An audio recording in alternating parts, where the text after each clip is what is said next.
Pujian Daud berbunyi begini, jangan mengusik orang-orang yang kuurapi, jangan berbuat jahat terhadap nabi-nabiku. Dan belakangan itu masuk di dalam Mazmur.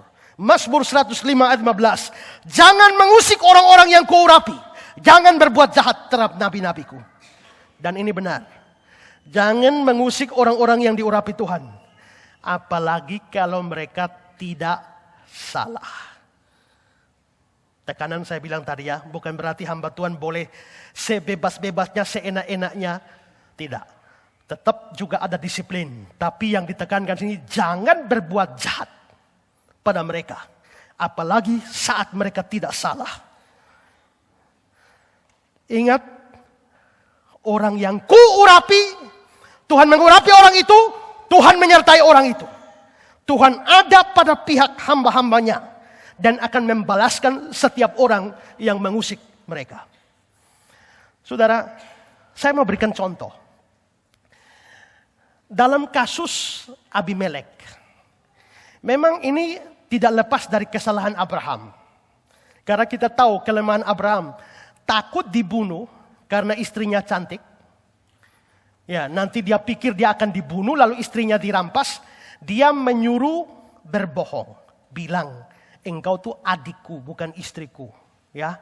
Nah, gara-gara Abraham bilang Sarah itu adik, maka Abimelek sang raja itu lalu akhirnya mengambil Sarah untuk mau dijadikan istri. Dan saudara, apa yang terjadi? Abraham ini hamba Tuhan. Demikian juga Sarah. Mereka dua dipanggil khusus untuk jadi berkat bagi dunia. Lewat siapa? Lewat keturunan mereka yang Abraham, Ishak, Ishak, Yakub, Yakub 12 anak Yakub, Yakub Yehuda. Yehuda, dari Yehuda lah turun Kristus. Abraham dipanggil khusus Tuhan jadi berkat bagi dunia dengan Sarah.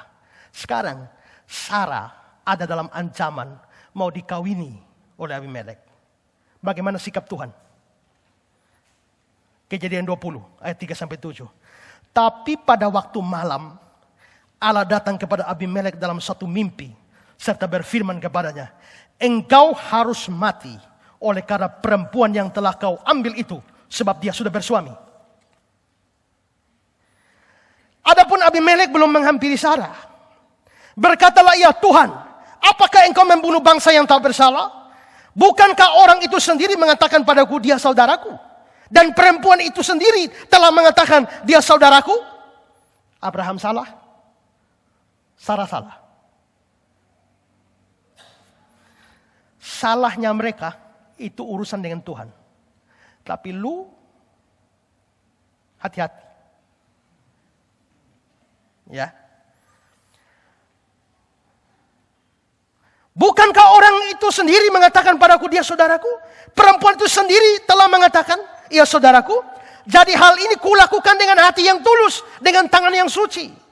Lalu berfirmanlah Allah kepadanya dalam mimpi, aku tahu juga bahwa engkau telah melakukan hal itu dengan hati yang tulus. Maka aku pun telah mencegah engkau untuk berbuat dosa terhadap aku.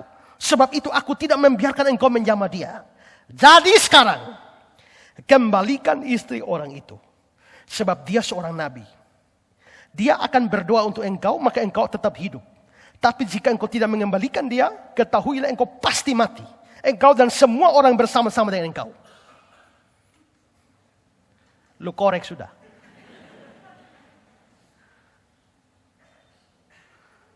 Salahnya Abraham dan Sarah itu menunjukkan kelemahan iman mereka.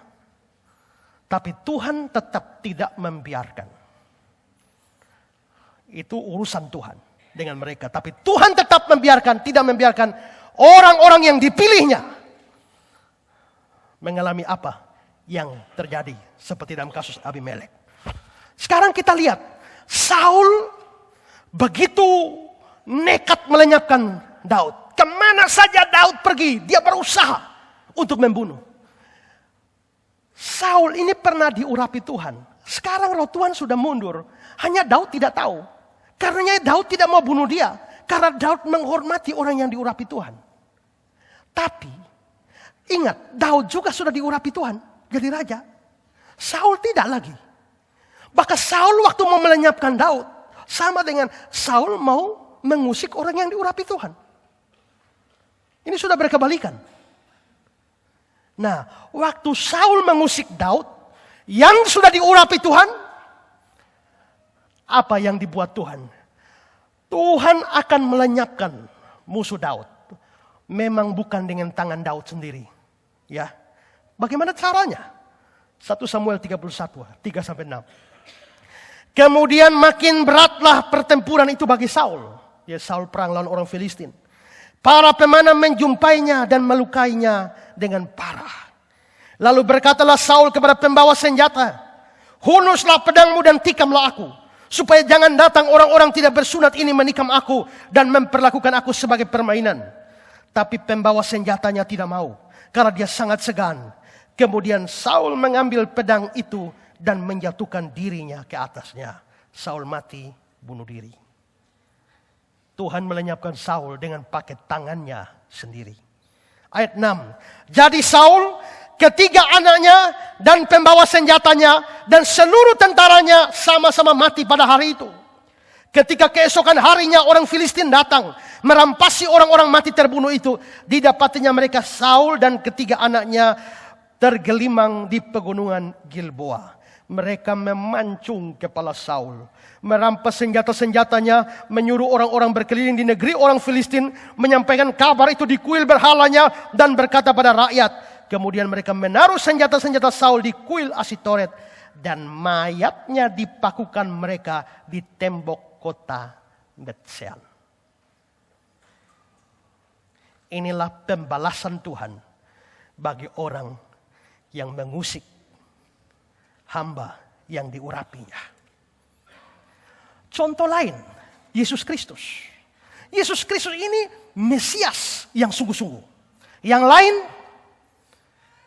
itu secara umum. Tapi orang Yahudi punya pengharapan mesianik. Seorang yang diurapi. Itu Kristus Yesus. Waktu Yesus datang ke dalam dunia ini,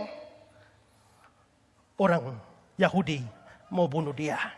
Orang Yahudi mau bunuh dia. Pada saat Pilatus bilang tidak didapati kesalahan apapun dalam dirinya.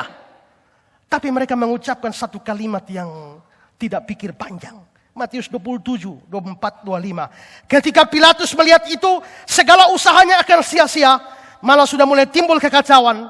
Dia mengambil air dan membasuh tangannya di hadapan orang banyak dan berkata, "Aku tidak bersalah terhadap darah orang ini. Itu urusan kamu sendiri." Perhatikan kata orang Yahudi. Dan seluruh rakyat menjawab, "Biarlah darahnya ditanggungkan atas kami dan atas anak-anak kami." Bukan cuma kami, anak-anak kami. Mereka mengundang malapetaka dari Tuhan. Apa yang terjadi? Tahun 70. Tuhan bikin banjir darah di Yerusalem. Ketika Romawi menghancur leburkan mereka. Bait Allah runtuh. Dan betul-betul di Yerusalem ada banjir darah. Ini bukan bahasa peribahasa, bukan hiperbola. Ini sungguh-sungguh terjadi. Genangan darah itu kata Yosefus selutut. Dan mereka musnah, hilang negerinya, kotanya hancur, disebarkan hampir ke seluruh dunia. Dari tahun 70 sampai 1948 bulan Mei baru kembali. Itu pembalasan Tuhan untuk putranya yang diurapi. Karena itu firman Tuhan ya dan amin. Tuhan setia dengan firman-Nya. Dia tidak membiarkan orang-orang kudusnya diurapi.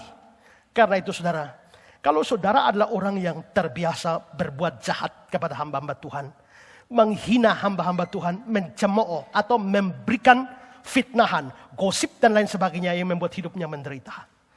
Saudara ingat, kalau dia nabi palsu, saya tidak peduli. Tapi kalau dia adalah hamba Tuhan yang benar dan diurapi Tuhan, terlepas dari ada salahnya sedikit-sedikit, itu bukan alasan. Tapi kalau saudara berbuat jahat kepada mereka, Tuhan tidak akan tinggal diam.